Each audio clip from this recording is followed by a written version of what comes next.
Many of you may already be aware that Ethiopians are convinced that the Ark of the Covenant is in Ethiopia today. This is the golden chest in the Holy of Holies of Israel's tabernacle and temple in the Old Testament. Ethiopians insist that the Ark today is kept inside this simple small chapel in the city of Aksum. How did it get here? According to manuscripts such as this one called the Kibra Nagas, that means the glory of kings, the Queen of Sheba of the Old Testament came and visited Solomon. They had a child together, and he came back later in life to visit his father, and when he returned, he brought the Ark of the Covenant with him along with the Jewish religion. Now, some scholars say that the Jews brought the Ark to Ethiopia a few centuries later when Babylon sacked the city of Jerusalem, since Ethiopia was the largest place outside of Israel that was a Jewish stronghold. Regardless, if ever a nation were to handle the Ark of the Covenant itself in a proper way, I think Ethiopians do it. They do not focus on the Ark primarily, but on Jesus Christ, the fulfillment of the Ark. Listen to this.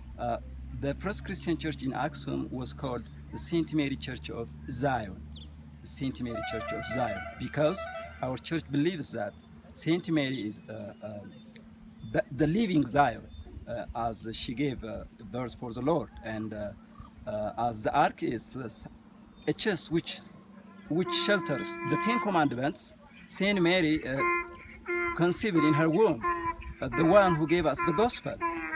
So some historians, some scholars from the church believe that the Ark of the Covenant itself was prophetic allegory for Saint Mary. We venerate the Ark of the Covenant. At the same time, we worship the cross.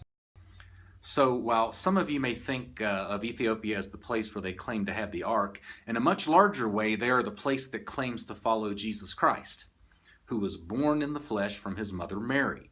Pictures of Christ and Mary are all over the country, in nearly every home, in nearly every taxi cab and bus, a cross is around nearly every person in the country.